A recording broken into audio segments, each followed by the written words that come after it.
GeM TV நேயர்களுக்கு வணக்கம். நான் கசாலி. இன்னைக்கு நம்ம உலக செய்திகள்ல, அ நம்ம தொடர்ந்து உலக செய்திகள்ல முக்கிய இடம் பிடிச்சிட்டு இருக்கிறது ஈரான் சம்மந்தப்பட்ட விஷயம் தான். ஏன்னா, ஈரான் மக்கள் எப்பேர்ப்பட்டவங்க அப்படிங்கிறத யாராலயுமே முக்கியமா கணிக்க முடியாம எல்லாரும் குழம்பிட்டு இருக்காங்க. குழப்பத்தில இருக்கிறது ரொம்ப முக்கியமான ஆட்கள் யார் அப்படின்னா, இஸ்ரேலும், அமெரிக்காவும். ஏன்னா, அவங்க தான் அ எப்படி ஈரான அடிபணிய வைத்தே தீர வேண்டும் அப்படின்னு கங்கணம் கட்டிட்டு வந்தது. அப்போ என்ன நடந்திருக்கு? இப்போ முந்தா நாளு 47வது வருட இஸ்லாமிக் ரெவல்யூஷன் அதோட செலிப்ரேஷன் அது நடந்ததா?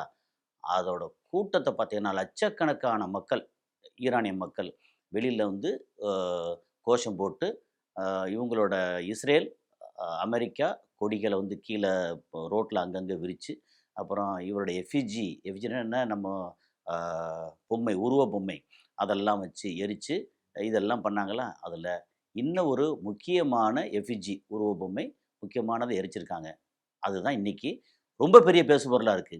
அதுக்கு பேர் பால். BAAL பால். அந்த பால் அப்படின்னு சொல்லியாச்சுன்னா, அது ஆ அவங்களுக்கு செமிட்டிக் மொழியில அவங்களுக்கு ஒரு முக்கியமான கடவுள். ஆக்குறதுக்கும், அழிக்கிறதுக்கும் மழை, மேகம், ஆ பயிர்களுக்கு, இதுக்கு அப்படின்னு அவங்களுக்கான ஒரு முக்கியமான கடவுள் அப்படிங்கிறது பால். அந்த பால் இவ ம ஈரானியர்களுக்கு சரியா வராது. அவங்களுக்கானது கடவுள் அப்படின்னு சொல்லியாச்சுன்னா, அல்லாஹ். அப்போ பால் இவங்கள பொறுத்தமட்டில ஒரு எதிரானது அப்படின்னு சொல்லி, அத பயங்கரமா எரிச்சிருக்காங்க. அது என்னன்னா பால் எதுக்கு குறியீடா சொல்றாங்கன்னா, கிட்டத்தட்ட நம்ம முன்னாடி நெறையா சமீப காலங்கள்ல ரொம்ப நெறைய கேள்விப்பட்டிருப்போம். அ இலுமினாட்டி அப்படின்னு. இலுமினாட்டிங்கிறது எல்லாருக்கும் தெரியும். ஏன்னா இலுமினாட்டிங்கிறது ஒரு எல்லா மக்களுக்கும் தமிழ்நாடு முதற்கொண்டு உலக அளவுல இப்போதைக்கு எல்லாருக்கும் தெரிஞ்ச ஒரு பேரா போச்சு. என்ன அப்படின்னா, இந்த மொத்த உலகத்தையும் ஆட்சி பண்றது, அதிகாரம் கையில வச்சிருக்குது அப்படின்னா, ஒரு 12, 13 குடும்பங்கள். அந்த குடும்பங்கள் தான் வகை வகையா, வழி வழியா அவங்க இந்த இலுமினாட்டி அப்படின்னு சொல்லுவாங்க. அவங்க என்ன பண்ணுவாங்க, நீங்க ஒரு சோப்புலேருந்து எஃப்எம்சின்னு சொல்லி ஆ fast moving a consumer good அப்படின்னு சொல்லுவாங்க இல்லையா? நார்மலா எல்லா மக்களும் பயன்படுத்தக்கூடிய நீங்க சூப்பர் மார்க்கெட்டுக்கு போனீங்கன்னா, அடிக்கி அடிக்கி வச்சிருப்பாங்கல்ல. நீங்க அ இது எடுத்துக்கங்க, ஹார்லிக்ஸ் எடுத்துக்கங்க, சோப் எடுத்துக்கங்க, லிக்விட் எடுத்துக்கங்க, டிஷ் வாஷர் எடுத்துக்கங்க. எது எடுத்தாலும் அத்தனையும் நீங்க சுத்தி சுத்தி பார்த்தீங்கன்னா, மொத்தத்துக்கு ஒரு 12, 13 குடும்பங்கள் உலக அளவுல. நம்ம இந்தியா மட்டும் சொல்லல, இல்ல அமெரிக்கா மட்டும் சொல்லல, வேற எங்கேயும் சொல்லல. உலக அளவுல எங்க போனாலும் அவங்க ஒரு 10, 12 குடும்பங்களுக்கு சொந்தமான நிறுவனங்களா இருக்கும். அப்படிங்கிறது தான் அவங்க தான் எல்லா வழியிலயும் இந்த உலகத்த ஆட்டி படைக்கிறாங்க அப்படின்னு சொல்றாங்க. அதுபோக ரொம்ப முக்கியம் என்னன்னா, இப்போ எந்த நாட்ல யாரு ஆட்சி அதிகாரத்துக்கு வரணும் அப்படின்னு சொல்லி தீர்மானிக்கிறதே அந்த இலுமினாட்டி அந்த கூட்டம் தான் அப்படிங்கிறது தான். ஸோ, அதனால இந்த இலுமினாட்டி சம்மந்தப்பட்ட அந்த ஒரு அவங்களுக்கான கடவுள் அல்லது அவங்களுக்கான ஒரு என்ன சொல்றது? ஒரு ஐகான். அத இவங்க ஈரான் மக்கள் எரிச்சிருக்காங்க. அப்ப எதிர்ப்பு எரிச்சன்னா அது எஃப்இஜி எரிச்சு என்ன ஆகப்போது? நம்ம முன்னாடி இவரு விவேக் ஒரு படத்துல சொல்லுவாரு. ஆ என்ன திருட்டு பயலே ஒரு படத்துல சொல்லுவாரு. "இதெல்லாம் எதுக்கு எரிக்கிறீங்க? அப்ப பழசெல்லாம் போட்டு எரிச்சு குப்பையில எரிச்சு போட்டீங்கன்னா, அட்லீஸ்ட் தெருவாவது சுத்தமாகுமே!" அப்படின்னு காமெடி பண்ணுவாரு. ஆனா இது எப்படின்னா, உணர்வு பூர்வமானது இந்த எஃப்இஜி எரிச்சது. இது எப்படின்னா, உங்க கடவுள், உங்களுடைய ஐகான் அத எங்களுக்கு பிடிக்கல. நாங்க எரிக்கிறோம். நீ என்ன செய்வ பார்ப்போம் அப்படின்னு. பொதுமக்கள் அத எரிச்சது மிகப்பெரிய பேசுபொருளா இருக்கு. சரி, இது ஒரு பக்கம் மக்கள் சம்மந்தப்பட்டது. இப்போ இத்தன வருஷத்துக்கு அப்புறமும் கிட்டத்தட்ட 46, 47 வருஷமா ஆ இங்க மேற்கத்திய கலாச்சாரம் அது உள்ள வர முடியாம, ஈரானுக்குள்ள நுழைய முடியாம, ஒரு இஸ்லாமிக் ரெவல்யூஷன் சொல்லியாச்சுன்னா, உண்மையிலேயே இஸ்லாமிக் ரெவல்யூஷன் தான். அங்க ஆடை கட்டுப்பாடுங்கிறது அவுத்து போட்டு ஆடுறதுக்கு, அவுத்து போட்டு நடக்கிறதுக்கு யாருக்கும் பெருசா பெர்மிஷன் கிடையாது. அதே நேரத்தில இறுக்கி புடிச்சு பயங்கரமா பெண்கள் ஒடுக்கம்ன்னு சொன்னாங்கல்ல, அதெல்லாம் வெஸ்டர்ன் மீடியாக்களோட ஒரு தவறான பரப்புதல் அப்படிங்கிறது இப்ப எல்லாருக்குமே தெரிஞ்சிருச்சு. ஏன்னா, அங்க இப்போ சமீப காலத்தில அதுவும் யூடியூப் ரொம்ப பெருசா வளர்ந்ததுக்கு அப்புறம், யூடியூபே மேற்கத்திய கலாச்சாரத்தில அவங்களோட இதா இருந்தா கூட, அதிலயும் அவங்களால ஒரு என்னது ஒரு சொசைட்டிக்கு சோசியல் எல்லாமே கலந்துக்கலாம் அப்படின்னு வந்ததுனால, ஒரு அளவுக்கு மேல கட்டுப்படுத்த முடியல. ஏன்னா, இதோட கான்ட்ரிபியூட்டர்ஸ் எல்லாருமே. முன்னாடி மீடியா அப்படின்னு சொல்லியாச்சுன்னா, சில முதலாளிகள் இருப்பாங்க, பலர் வேலை பார்ப்பாங்க. அப்படி வச்சுக்கலாம். இப்ப அப்படி இல்ல.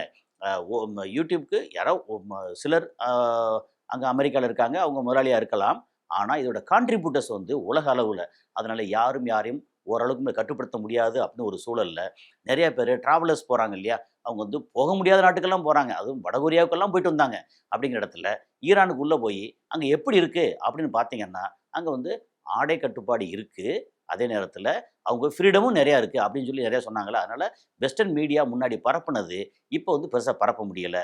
அப்புறம் 20, 25 வருஷத்துக்கு முன்னாடி இஸ்ரேல், அமெரிக்கா கையில் இருந்த ஆயுதம், அந்த ஆயுதம் வந்து அப்போ ஈரான்லேயோ, சவுதி அரேபியாவோ, இங்கேயோ அந்த மாதிரி மிடில் ஈஸ்டில் இந்த இஸ்லாமிக் கண்ட்ரியில் பெருசாக இல்லை. ஆனால் இப்போ என்ன ஆகி போச்சுன்னா, எல்லா வகையான டெக்னாலஜி ஈரான் வந்து பயங்கரமான டெக்னாலஜியில் ஒரு கரகண்ட ஒரு நாடாக இருக்கா. அதை வந்து ஒன்றுமே செய்ய முடியல. கப்பலில் வந்து ஒரு மிதக்கும் நகரம்னு வந்து அடிக்க வந்தோம்னா, அந்த கப்பலை தாக்குறதுக்கு ஃபாஸ்ட் போட் வச்சுருக்காங்க, ஃபத்தாங்கிற மிசைல் வச்சுருக்காங்க. இதெல்லாம் வச்சு இவங்க மிரட்டுறாங்க. ஐயோ, ஒரு 2 அடி அடித்தா சாஞ்சிருமே. அதாவது ஒரு 20 மாடி கட்டிடம் கட்டியாச்சு. ஏதாவது ரொம்ப பிரச்சனை பண்ணேன்னா, நான் வந்து கிரவுண்ட் ஃப்ளோரை பூரா அடித்து உடச்சிருவேன் அப்படின்னு சொல்லியாச்சுன்னா, 20 மாடி கீழே விழுந்துருமே. அப்போ இவ்வளோ பெரிய கப்பலாக இருக்கட்டும், ஒரு 1,00,000 கோடி ரூபாய் விலை உள்ள ஒரு கப்பலாக இருக்கட்டும், அந்த கப்பலில் 4 இடத்துல ஓட்டையை போட்டால் முடிஞ்சு போச்சு. அப்புறம் அது எப்படி நீங்கள் முங்காமல் எப்படி கொண்டு போவீங்க முதல்ல? ஏன்னா அந்த கப்பலை வந்து கரையாற்றவே முடியாது. ஏன்னா அது எப்பவும் கடலில் மிதந்துட்டே இருக்கணும். அதோட எரிபொருள் அணு ஆயுத சக்தியில் உள்ளுக்குள்ளே சின்னதாக ஒரு அணு உலை இருக்குது. அப்போ அணு ஆயுத சக்தியில் வந்து நகரக்கூடிய, வேலை செய்யக்கூடிய ஒரு கப்பல். அந்த கப்பலை 4 இடத்துல ஓட்டையை போட்டால் நீங்கள் எப்படி ரிப்பேர் பார்ப்பீங்க? அந்த ரிப்பேர் பார்க்குறதுக்குள்ளேயே வந்து தாவு இருந்து போயிரும். அப்போ 1,00,000 கோடி ரூபாய் பெருமானம் உள்ள, நான் வந்து ரொம்ப பெருமையாக பண்ணிட்டு இருந்தேன் அந்த ஒரு கப்பலையும் ஒன்றும் பண்ண முடியாது. அதையும் வந்து ட்ரோனை வச்சு சுற்றி சுற்றி அடித்தோன்னா 2 ட்ரோனை வந்து வீழ்த்தினாங்க. வீழ்த்திட்டு போ, ஆனால் உங்களுடைய டீட்டெயில் பூரா என் கையில் இருக்குது அப்படின்னு எல்லா விஷயத்தையும் அவங்க பண்ணது. இதெல்லாம் சேர்த்து ஈரானை கடல் மார்க்கமாகவும் ஒன்றும் பண்ண முடியல. அதுபோக கத்தாரில் இருந்து ஏதாவது வந்துச்சு அப்படின்னா, அதை நாங்கள் வந்து போட்டு தாக்கிடுவோம் அப்படின்னு அவங்க ரெடியாக வச்சுருக்காங்க. அவங்களுடைய குரம் ஷாகராக இருக்கட்டும், செஜிலா இருக்கட்டும், அல்லது ஃபத்தா, இப்படின்னு ஏகப்பட்ட ஏவுகணை வந்து வெரைட்டி பேர் அது ஒன்னொன்றுக்கும் ஒரு ரேஞ்சு, ஒன்னொன்று அது வந்து குரூஸ் மிசைலா அல்லது பலிஸ்டிக் மிசைலா அப்படின்ற மாதிரி எல்லா வகையான மிசைலும் அவங்க கையில் இருக்குது. அதுபோக ட்ரோன் பார்த்தீங்கன்னா எக்கச்சக்கமான ட்ரோன், 2000 கிலோமீட்டருக்கு போகிற ட்ரோன் இருக்குது. அங்கே ட்ரோன் கையில் வந்து கொஞ்சம் போல் வந்து ஒரு 50, 60 கிலோ, 100 கிலோ வெடிபொருளை கொண்டு போய் டம்முன்னு போட்டுச்சுன்னா, ட்ரோன் வந்து தற்கொலை ட்ரோன் மாதிரி தான் அது. சூசைடல் ட்ரோன் அப்படின்னு சொல்லுவாங்க இல்லையா. அந்த ட்ரோன் போய் நேராக போய் திரும்பி வர வேண்டாம். ஒரு 10 ட்ரோன் போய் 10 டம்முன்னு இடத்துல விழுந்துச்சுன்னா நீ எவ்வளோ தான் அடிப்பீங்க? அப்போ அங்கே விழுந்த இடத்துல வந்து காயமாகுமே, பிரச்சனை ஆகுமே அப்படின்னு ஈரான் கையில் இருக்கக்கூடிய ஆயுதத்தை வச்சு அமெரிக்கா பயந்து போய் இப்போதைக்கு ஈரான் அடிக்க வேண்டாம், ஒரு பேச்சுவார்த்தைக்கு வருவோம் அப்படின்னா, எப்போவுமே மிரட்டி ஒவ்வொரு இடத்துலையும் பேச்சுவார்த்தை என்ற பேரில் தலையில் துண்டு போட்டது தான் அமெரிக்காவுக்கு பழக்கம். முதல் முறையாக இங்கே வந்து துண்டு போட முடியலை, ஒரு வழி இல்லை, ஈரான்கிட்ட வந்து சமாதான பேச்சுவார்த்தை மிரட்டுவோம், இன்னொன்று மிலிட்ரி ஆக்ஷன் எடுக்க போகிறேன், ஒழுங்காக இருக்கணும் அப்படின்னு பின்னாடி இருந்து மிரட்டிட்டு வந்து இவர் மாதிரி தான் கவுண்டர் பண்ணி வந்து வெட்டிடுவேன், குத்திடுவேன் அப்படின்னு சொல்லிட்டு பொண்டாட்டி வீட்டுக்குள்ளேருந்து அடி வாங்கிட்டு அருவாளை தூக்கிட்டு வெளியே ஓடி வர்ற மாதிரி, அப்படி வெளியே ஓடி வந்துக்கிட்டு இருக்க அமெரிக்கா, அந்த அமெரிக்காவை போய் பேச்சுவார்த்தையில் போய் ஒழுங்காக நீங்கள் சண்டைக்கு போகிறீங்களா அல்லது ப்ரீஎம்ப்டிவ் ஸ்ட்ரைக்குன்னு சொல்லி நாங்கள் வந்து சண்டைக்கு போகவா அப்படின்னு நெத்தன்யாகு ரொம்ப ஆவேசமாக வருத்தத்தோட கோபத்தோட பேசிட்டு வந்ததாக சில ஊடகங்கள்லாம் வருது. ஆனால் சில ஊடகங்களில் வந்து 2 பேரும் வந்து ரொம்ப பேசிட்டு வந்தாங்க, 2 பேருக்கும் ஒரு உடன்பாடு இருக்குது, அடுத்த கட்டத்தில் என்ன செய்யலான்னு யோசிக்கிறாங்க அப்படின்னு. நீங்கள் என்ன தான் ஈரான் வந்து ரொம்ப பயங்கரமான ஆயுதங்களோடு இருக்குது அப்படின்னா, அதை வந்து எப்படி அதை ஜெயிக்கிறது அப்படிங்கிற அளவுக்கு இவங்க வந்து சூழ்ச்சியில் வந்து பயங்கரமான சூழ்ச்சிக்காரர்கள். எது முக்கியமாக இஸ்ரேல், அவங்க அந்த இஸ்ரேலோட மொத்த கட்டமைப்பே சூழ்ச்சியில் தான் அவங்க வாழ்க்கையே. ஆதி காலத்துலேருந்து அப்படித்தான். அந்த சூழ்ச்சினால தான் இவங்க வந்து ஹிட்லர்கிட்ட ரொம்ப அடி வாங்கினது. ஹிட்லரை பற்றி சொல்லும்போது அது ஒரு தனி கதை, அதை பற்றி பெருசாக பேச முடியும். இப்போ என்னென்னா, இவங்க வந்து வேறு வழி இல்லை, நாங்கள் வந்து தாக்கியே ஆகணும்ன்றாங்க. என்ன காரணம் அப்படின்னா, இப்போ பின்வாங்கிட்டா ஈரான் கை ஓங்கிரும். ஈரான் கை ஓங்கிருச்சு அப்படின்னா, பக்கத்தில் ஏற்கனவே இவங்க வந்து ஈராக்கு வந்து அமெரிக்காவுக்கு நோன்னு சொல்லிட்டாங்க. அப்புறம் அமெரிக்கா ஏற்கனவே சிரியாவிலேருந்து மொத்த இதையும் காலி பண்ணிட்டு போகிறாங்க. இந்த மாதிரி ஒரு சூழலில் அந்த மிடில் ஈஸ்டில் இருக்கக்கூடிய தளங்கள், அவங்களுடைய அமெரிக்காவோட இராணுவ ஆட்கள், மிலிட்ரி ஆட்கள் எல்லாத்தையும் வந்து எடுத்து வேணான்னு கொண்டு போயாச்சுன்னா, இங்கே தனிப்பட்ட முறையில் வந்து ஒருத்தன் சிக்கனாண்டா அப்படின்னு முட்டுச்சந்துக்கு கூட்டு போய், மூத்திரச்சந்துக்கு கூட்டு போய் அடி பின்னிடுவாங்களே அப்படின்ற பயம் இஸ்ரேலுக்கு உண்டு. அதனால் இஸ்ரேல் வந்து ப்ரீஎம்ப்டிவ் ஸ்ட்ரைக்காவது பண்ணணும்னு நிற்கிறாங்க.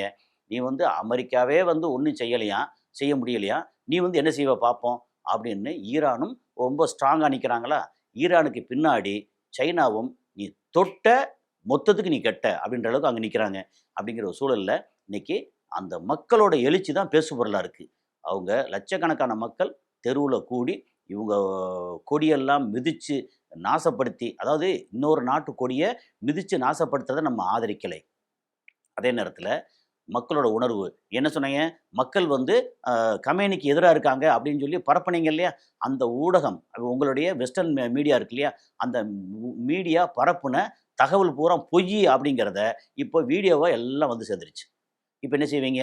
மக்கள் வந்து எப்படி பார்த்தாலும் எல்லா ஆட்சியாளர்களுக்கும் எதிரான கருத்துள்ள மக்கள் இருக்கத்தான் செய்வாங்க. அந்த சதவீதம் என்ன அப்படின்னு பார்க்கிறது தான். அங்க உள்ள மக்கள் அப்படி ஒண்ணும் அங்க கம்யூனிக்கு எதிராலாம் பெருசா இல்ல. ஓரளவு இருப்பாங்க. விலப்போறவங்க இருப்பாங்க. அத தாண்டி அத மட்டும் வச்சுக்கிட்டு, நீங்க வந்து கம்யூனிக்கு எதிரா, ஈரானுக்கு எதிரா இருக்காங்கன்னு மொத்தத்த பரப்புனீங்கல்ல, அது பூரா தவறா போயிருச்சு அப்படிங்கிறது தான் இன்னைக்கு ஒரு இந்த கூட்டத்தில அந்த 47வது அனிவர்சரி இந்த கூட்டத்தில தகவல். அதேமாரி 48வது அனிவர்சரி வந்து அ ரொம்ப கோலாகலமா நடக்கப் போகுது. அந்த மொத்த ரீஜியன்லயே அ இஸ்ரேலோட கை ஒடுங்கி, அமெரிக்கா வந்து "எப்பா எனக்கு போதும்ப்பா நான் வரலப்பா, இந்த ஆட்டத்துக்கு நான் வரல" அப்படின்னு ஒதுங்கி போகக்கூடிய சூழல் வருது. 48வது அடுத்த வருஷம். என்ன ஆகப்போகுது, என்ன அப்படிங்கிறத வந்து அடுத்தடுத்து காணொளில பார்ப்போம். நன்றி.